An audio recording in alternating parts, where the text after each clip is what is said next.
بسم اللہ الرحمن الرحیم۔ السلام علیکم ورحمۃ اللہ وبرکاتہ۔ ناظرین، جماعت احمدیہ ایک عالمگیر جماعت ہے۔ اللہ کے فضل سے دنیا بھر میں، دنیا کے ایک کنارے سے لے کے دوسرے کنارے تک جو ہے پھیلی ہوئی جماعت، دنیا کے 210 سے زائد ممالک میں اللہ کے فضل سے اسلام کی اشاعت کرنے والی جماعت ہے، جس کا مطلب ہے کہ احمدی دنیا کے تقریباً تمام ملکوں ہی میں رہتے ہیں، اور جس کا مطلب یہ ہے کہ اسلامی تعلیم کے مطابق احمدی جہاں جس ملک میں رہتا ہے اس ملک سے وفاداری کرنا اس کے اسلامی فرائض میں شامل ہے۔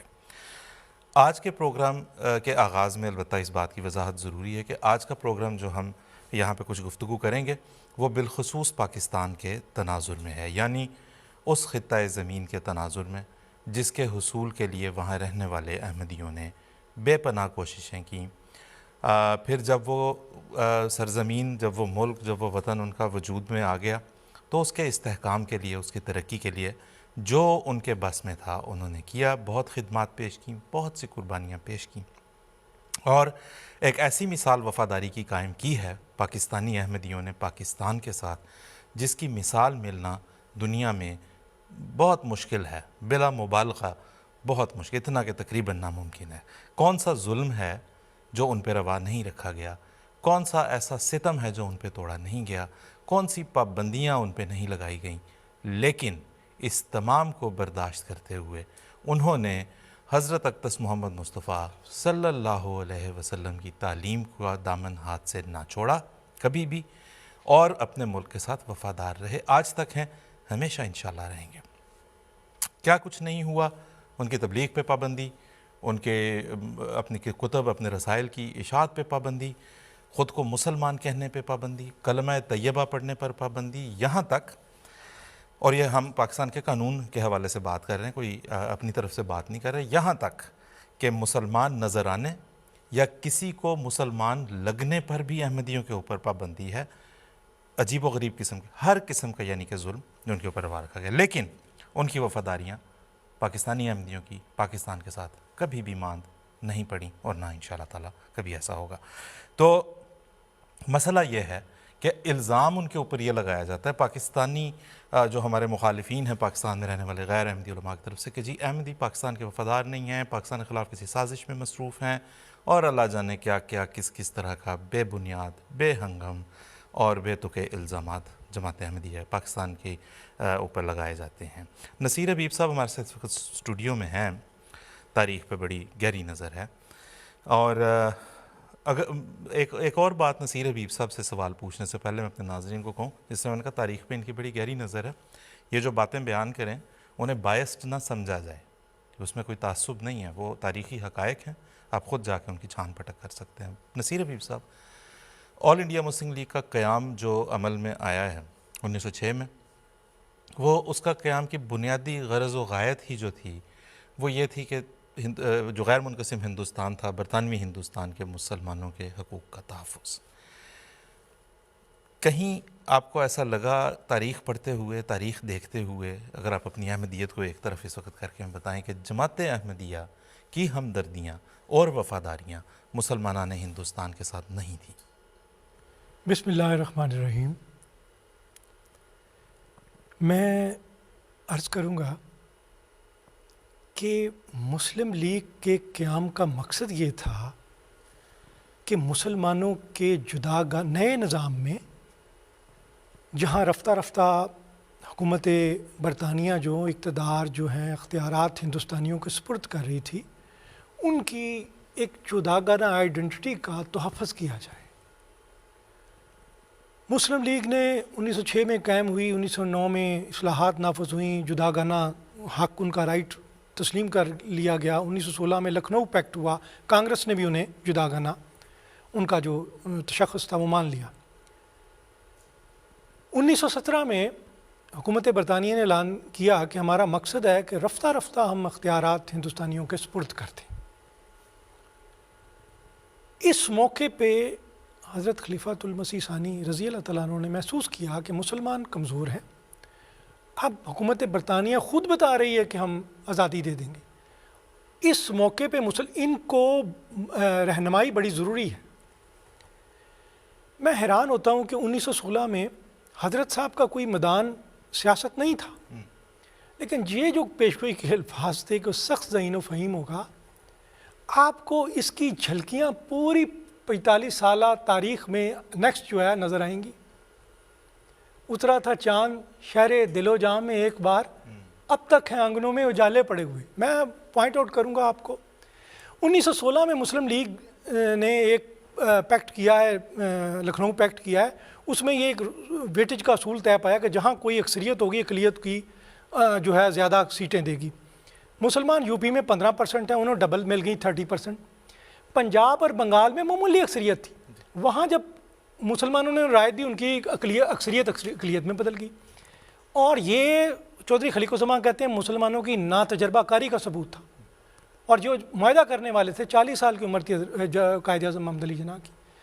آپ نے 1917 میں یہ محسوس کیا، 25-26 سال کی آپ کی عمر تھی، کہ یہ غلطی مسٹیک ہو گئی ہے. چنانچہ مانٹیگو ہندوستان جاتا ہے، جو ایڈریس جماعت پیش کرتی ہے اس میں یہ مطالبہ کرتی ہے کہ کسی کی اکثریت اقلیت میں نہ بدلیں آپ. اس کے بعد آپ مسلسل تحریک خلافت کے دوران آپ رہنمائی کرتے ہیں مسلمانوں کی کہ تحریک ہجرت وغیرہ نہ کریں، یہ اس طرح نقصان ہوگا. پھر کانگریس کی طرف سے تحریک خلافت میں جذبات میں تھی، جذبات میں بہہ گئے. اب دو طرف سے اٹیک ہوا ہے مسلمانوں کی جو جداگانہ تشخص کو ختم کرنے کے لیے، ایک شدی موومنٹ سے، ایک دوسرا انہوں نے کانگریس نے کہا کہ آپ جداگانہ رائٹ چھوڑ دیں، ہم آپ کے سارے مطالبے مان لیں گے. حضرت صاحب کھڑے ہوئے ہیں شدی کی موومنٹ کے آگے بھی. شردانند چیلنج کرتا ہے تمام مسلمان لیڈروں کو، صرف جماعت قبول کرتی ہے، اسے راہ فرار اختیار کرنی پڑتی ہے. 50,000 مسلمانوں کو بچایا آپ نے شدھ ہونے سے. اور اس کے بعد دوسرا مطالبہ تھا کہ یہ جو سیپریٹ الیکٹریٹ کا رائٹ ہے یہ چھوڑ دیں. 1927 میں حضرت خلیفۃ المسیح ثانی رضی اللہ تعالیٰ عنہ کی ملاقات شملہ میں جناح سے، قائد اعظم محمد علی جناح سے ہوتی ہے. قائد اعظم کہتے ہیں کہ مرزا صاحب میں نہیں مانتا، ہمارا مقصد تو ایک قوم ہے اور یہ جو جداگانہ ذریعہ جداگانہ. آپ نے کہا بالکل ٹھیک ہے، آئیڈیل ٹھیک ہے، لیکن مسلمان کمزور ہیں، ہندو کے سرمایے ان کی چالوں کا مقابلہ نہیں کر سکیں گے. تو چنانچہ یہ جناح نے کہا کہ میں نہیں مانتا، لیکن ٹھیک ہے. 1930-32 میں جب یہاں پہنچے گول میز کانفرنس، یہی الفاظ قائد اعظم نے دہرائے جو حضرت صاحب نے وہاں کہے تھے.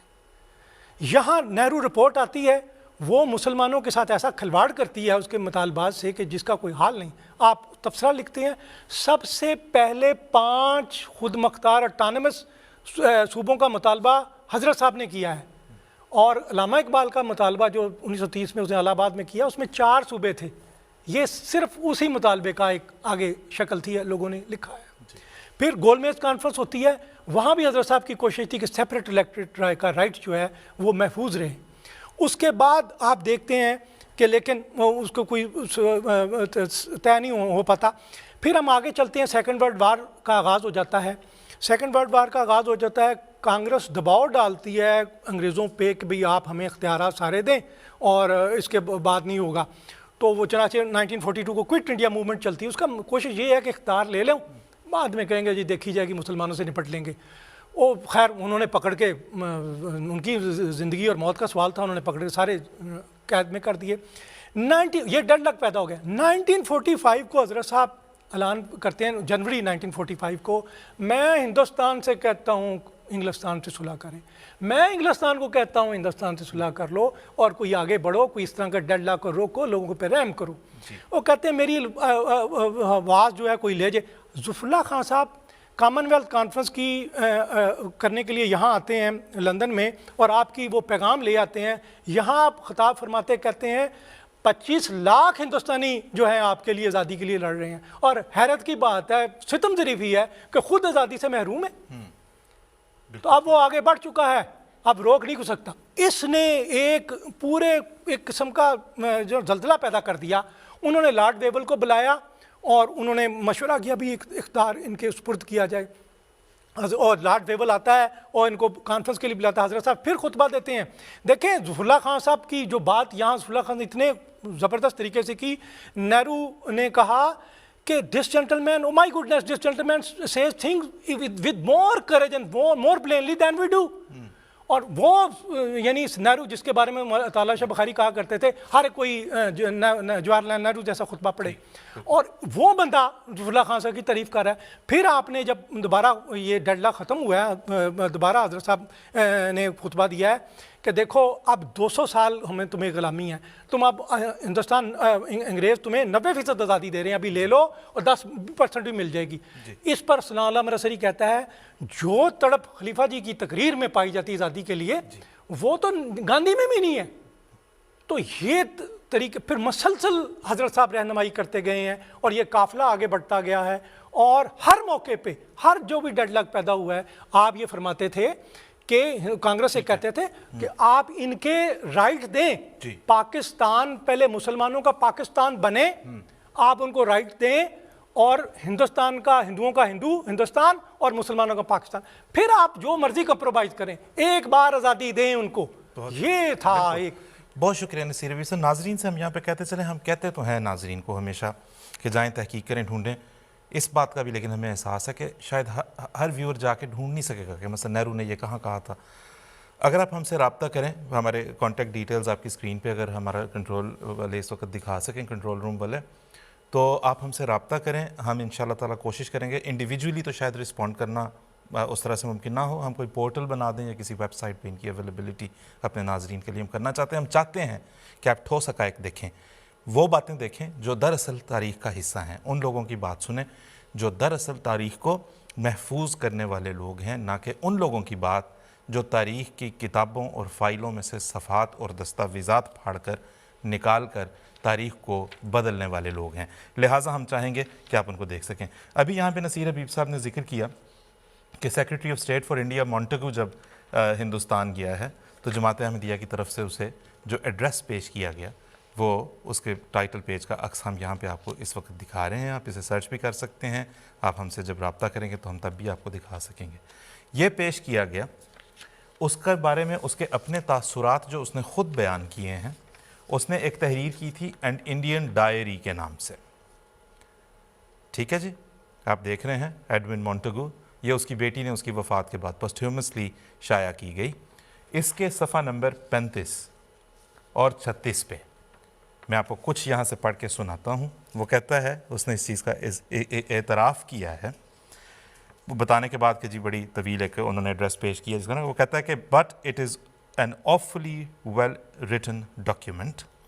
It argues against the idea of electing some members of the Executive Council, and it argues very conclusively against the suggestion of all the other deputations and in the Congress scheme that 3/4 of any community can hold up any bill that it says affects the community itself. ٹھیک ہے جی، پھر آگے وہ کہتا ہے I saw His Holiness himself، اور پھر جس طرح سے وہ متاثر ہوا، he wrote this excellent document himself and had it translated into English۔ ایک اور جگہ پہ، اسی جگہ پہ آگے چل کے وہ بتاتے ہیں کہ میرے سامنے جتنے بھی یہ اس طرح کے ایڈریسز پیش کیے گئے، ان میں سے بہترین سوچا سمجھا ویل تھاٹ اوور ڈاکیومنٹ جو ہے وہ یہ تھا۔ کچھ ہم اب یہ بات چل رہی ہے جماعت احمدیہ کا جو معاملہ رہا مسلمانوں کے حقوق کے تحفظ کے لیے، اور آل انڈیا مسلم لیگ کے ساتھ بھی، ہم آپ کو یہاں پہ دکھاتے ہیں مثلا a nation that lost its soul, کتاب ہے بااستدار شوکت حیات خان، ٹھیک ہے جی۔ اب ان کے نام سے تو آپ واقف ہوں گے، اگر نہیں ہیں تو ذرا ڈھونڈیں تلاش کریں، یہ ان کے میموائرز ہیں، ان کی یادداشتیں ہیں۔ اس کے اندر وہ بڑی تفصیل کے ساتھ لکھتے ہیں، اس کے 5ویں چیپٹر کے اندر، اس وقت ہم آپ کو دکھا بھی رہے ہیں، اگر آپ پڑھ لیں، جس کا خلاصہ یہ ہے کہ مجھے جناح صاحب نے کہا کہ تم قادیان جانا اور جا کے مرزا صاحب یعنی حضرت مرزا بشیر الدین محمود احمد صاحب رضی اللہ عنہ وہ ملنا اور ان کو مسلم لیگ کے مقاصد میں کامیابی کے لیے دعا کے لیے درخواست کرنا۔ کہتے میں وہاں پہ گیا، رات بہت ہو چکی تھی، حضرت مرزا صاحب ریٹائر ہو چکے تھے، سونے کے لیے تشریف لے جا چکے تھے، رات ظاہر گہری تھی۔ میں نے پیغام بھجوایا تو مرزا صاحب تشریف لے آئے نیچے اور آ کے مجھ سے ملے۔ میں نے ان سے درخواست کی، انہوں نے کہا ہم تو ہمیشہ سے ہی، آپ پڑھ سکتے ہیں یہاں پہ، ہم تو ہمیشہ سے ہی مسلم لیگ کی کامیابی کے لیے کوشاں بھی ہیں اور دعا گو بھی ہیں۔ اگلی ہدایت جناح صاحب کی تھی کہ مودودی کے پاس جانا، پٹھان کوٹ ساتھ ہی پاس ہی، ابھی نہیں جی پچھلی سلائیڈ پہ پلیز، وہاں پہ جانا اور اس سے بھی ملنا اور یہی پیغام لے کے جانا۔ مودودی صاحب نے جو کچھ کہا میرا دہرانے کو دل نہیں کرتا، آپ کے سامنے یہاں پہ لکھا ہوا ہے۔ کیا تم چاہتے ہو کہ میں نہ پاکستان کے لیے، نہ پاکستان کے بننے کے لیے دعا کروں؟ کس کام پہ تم مجھے لگا رہے ہو؟ ان کا اختلاف یہاں پہ صاف لکھا ہوا ہے۔ آگے چلیں گے اگلی سلائیڈ پہ، آپ یہ دیکھیں آل انڈیا مسلم لیگ کا دہلی کا جو سیشن ہوا ہے اس میں پریزائڈ کون کر رہا ہے آل انڈیا مسلم لیگ کے سیشن پہ؟ حضرت سر ظفر اللہ خان رضی اللہ تعالیٰ عنہ، تب بھی احمدی تھے، بعد میں نہیں احمدی ہوئے، یہ تب بھی احمدی تھے۔ ان کا اندر ایڈریس کا ایک چھوٹا سا ایکسپٹ اگر آپ دیکھ سکیں آپ کی اسکرین پہ، اگلا جب سلائیڈ آئے گی آپ پڑھ سکیں گے، نیکسٹ سلائیڈ پلیز۔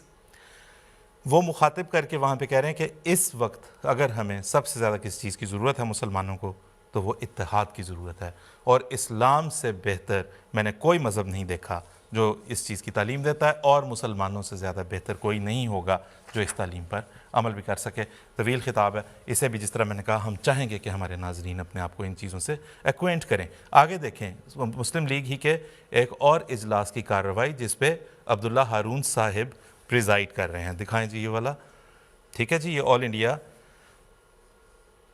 ٹھیک ہے جی، آل انڈیا مسلم کانفرنس کا اجلاس ہے، اس میں جو ممبران عبداللہ ہارون صاحب نے اس پہ پریزائڈ کیا اور خطبہ صدارت بھی دیا۔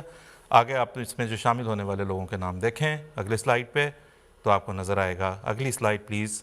حضرت مفتی محمد صادق صاحب رضی اللہ تعالیٰ عنہ تب بھی احمدی تھے، اس وقت احمدی اس کے بعد نہیں قبول کی، تب بھی احمدی تھے، بڑے فخر سے ان لوگوں کو مسلم لیگ میں شامل کیا تھا۔ تارا یہ بات ذہن میں رکھیں کہ آخر پہ ہمارا سوال اس کے اوپر بیسڈ ہوگا۔ قدوس ملک صاحب السلام علیکم، ہمارے ساتھ ہیں اور یو ایس اے سے ہمارے ساتھ ہیں۔ قدوس ملک صاحب السلام علیکم ورحمۃ اللہ، جی وعلیکم السلام۔ کیسے ہیں جناب؟ ٹھیک ہیں، خیریت سے ہیں؟ جی قدوس صاحب آپ جی سے ہم یہ پوچھنا چاہیں گے کہ دیکھیں پاکستان تو کہیں بہت بعد میں وجود میں آیا، اس سے پہلے نظریہ پاکستان کہیں وجود میں آیا تھا، تو جماعت احمدیہ کی جو وابستگی ہے اور وفاداری ہے وہ تو پاکستان سے بھی پہلے نظریہ پاکستان کے ساتھ نظر آتی، فرام دا ویری، یعنی کہ the very core of the whole idea, ٹھیک ہے جی؟ تو آپ اس کا کچھ ہمیں بتائیں، کیا ہے تاریخ ہمیں کیا بتاتی ہے، یہ کب سے چلی آتی ہے وفاداری؟ جی جزاک اللہ آصف صاحب، ایک تو میں آپ کو یہ کہوں کہ آپ نے ہمارے مخالفین کے لیے اس قسم کی آپ چیزیں نہ دکھایا کریں، ان کو جا کے پھر ان چیزوں کو حذف کرنا پڑتا ہے، ان کو مٹانا پڑتا ہے تاکہ تاریخ کا کسی طرح وہ چہرہ مسخ کر سکے۔ ہمارے جو مخالفین ہیں ان کو ابھی آپ نے جو میرے سے سوال کیا ہے، جماعت احمدیہ کا تو مقصد ہی اسلام کی احیاء نو ہے، اور جماعت احمدیہ اپنے سٹارٹ سے حضرت مسیح موعود علیہ السلام کے دعوے سے لے کے آج تک، آج اپنے خلفاء کی موجودگی میں اور ان کی سرکردگی میں اسلام کے حقوق کی حفاظت کر رہی ہے۔ پاکستان کے حقوق تو صرف پاکستان تک یا ہندوستان تک لمیٹڈ ہے۔ ہمارے جو خلفاء ہیں انہوں نے پاکستان کے اور مسلمانوں کے حقوق کی بات اس وقت کرنی شروع کی تھی جب ابھی خود پاکستان کے جو بانی ہیں ان کے ذہن میں بھی یہ باتیں نہیں تھیں، اور پاکستان کے ہر قدم کے اوپر، جس طرح ابھی نصیر حبیب صاحب نے کہا کہ پاکستان کے جو کانسیپٹ تھا اس کو پانی دے کے اس کی آبیاری کرنے والا سوائے حضرت مسلم موعود کے اور کوئی نہیں تھا، اور انہوں نے اس طریقے سے اس چیز کو آگے کیا، چاہے وہ نہرو رپورٹ کے بعد ان کا تبصرہ ہے، چاہے وہ قائد اعظم کو، یہ لوگ تو جب آپ ابھی عطا اللہ شاہ بخاری صاحب کا ذکر کر رہے تھے، یہ لوگ تو کہا کرتے تھے کہ یہ پلیتستان ہے۔ کوئی ایسا ایک میرے پاس ایک میں ابھی دیکھ رہا تھا، وہ یہ کہتے ہیں، حیران کن ہے یہ پڑھا نہیں جاتا، کہ پاکستان ایک خون خوار سانپ ہے جو 1940 سے مسلمانوں کا خون چوس رہا ہے، اور مسلم لیگ ہائی کمانڈ ایک سپیرا ہے۔ یہ وہ لوگ ہیں جنہوں نے بعد میں پاکستان میں آ کے اس سارے فساد کی جڑ رکھی۔ عطا اللہ شاہ بخاری صاحب کا بھی ذکر ہوا، جن کو امیر شریعت کہتے ہیں، جن کو کہتے ہیں کہ انہوں نے جو ہے وہ گویا آج بھی ان کے جو روحانی فرزند ہیں وہ پاکستان پہ، یہ سارے ان کی جو ہے یہ متقد ہیں۔ 1952 میں، اور یہ نوائے وقت کی خبر ہے، عطا اللہ شاہ بخاری صاحب کہتے ہیں کہ قائد اعظم، اب آپ ان کی اگر آپ لینگویج دیکھیں، وہ کہتے ہیں کہ قائد اعظم، میں تو اپنے آپ کو خود قائد اعظم سمجھتا ہوں، بلکہ میں نے اپنے دفتر کے چپڑاسی کا نام قائد اعظم رکھا ہوا ہے۔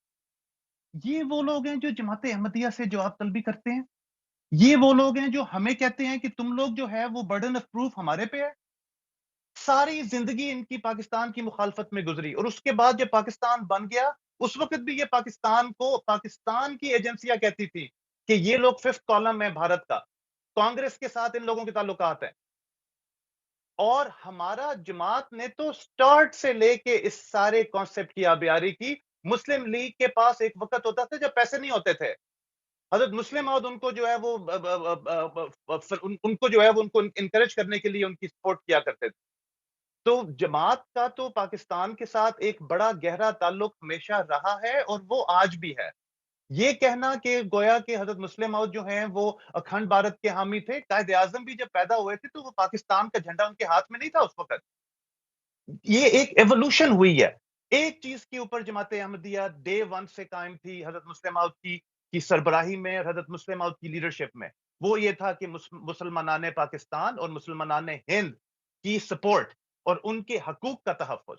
اور انہوں نے اپنی ہر قسم کی بازی لگا کے اس چیز کو جو ہے وہ انہوں نے سپورٹ کیا ہے. اور یہ ایک سوائے اس کے کہ جس طرح آپ نے کہا کہ یہ تاریخ کو یہ مسخ کرنے کی کوشش کرتے ہیں، کوئی مورخ ایسا نہیں ہے، ہو ہی نہیں سکتا جو آج جب حقیقت میں جب وہ ان چیزوں کو دیکھے گا. یہ ہمارے جو اس وقت مخالفین ہیں ان کا تو پڑھنے لکھنے سے تعلق ہی کوئی نہیں ہے.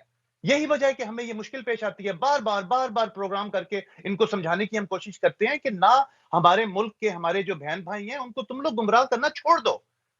یہ وہ لوگ جو پاکستان کو ایک سانپ سمجھتے تھے، مسلم لیگ کو ایک سانپ سمجھتے تھے، ان کی وجہ سے جو ہے وہ آج پاکستان اس گہرائی میں کھڈ میں گرا ہوا ہے. بالکل ٹھیک، بہت شکریہ قدوس ملک صاحب، جزاک اللہ. اب ہمیں آگے چلنا ہے. ابھی جس طرح ہم بات کر رہے ہیں دوبارہ پاکستان کے قیام کے دوران جو پاکستانی احمدیوں کا بالخصوص یہاں پہ میں یاد دہانی کراتا چلوں، حضرت سید ظفر اللہ خان صاحب کی بڑی کنٹریبیوشن رہی جناب. اس سے کسی کو انکار اب آ کے آپ لوگ کہاں سے مٹائیں گے، کہاں سے اسے حذف کرنے کی کوشش کریں گے، ممکن نہیں رہا. نہ کریں یہ کوشش، چھوڑیں اس بات کو، کسی اور چیز پہ انرجی لگائیں. اقبال اخوند صاحب، بڑے محترم، بڑا معتبر نام پاکستان کا، پاکستان کی طرف سے جو ہے وہ اقوام متحدہ میں مستقل مندوب رہے.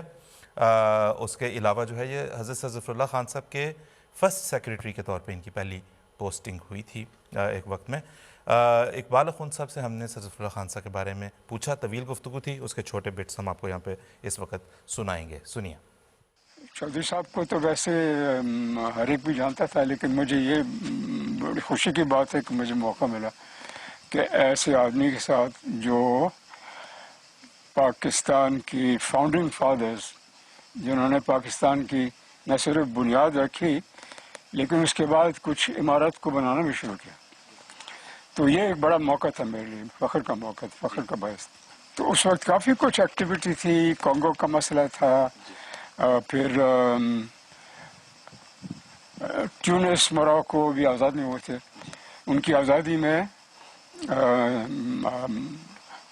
چودھری صاحب نے کافی پیش کی اور کافی حصہ لیا، اور وہ آج تک شکر گزار ہیں. اور فلسطین کا تو ہر ایک جانتا ہے کہ فلسطین میں تو اس وقت جب فلسطین کا یہ فیصلہ ہوا کہ فلسطین کی تقسیم ہوگی، تو ان کو عربوں کو اس وقت کوئی ایسا نمائندہ ہی نہیں تھا. عرب اس وقت انگریزی نہیں جانتے تھے، وہاں انگریزی زیادہ چلتی تھی UN میں اس وقت. تو ایک تو انگریزی اور دوسرے ان کے جو لائرز بیک گراؤنڈ، تو یہ فلسطین کے اسپوکس مین بنے. اور اس وقت جو انہوں نے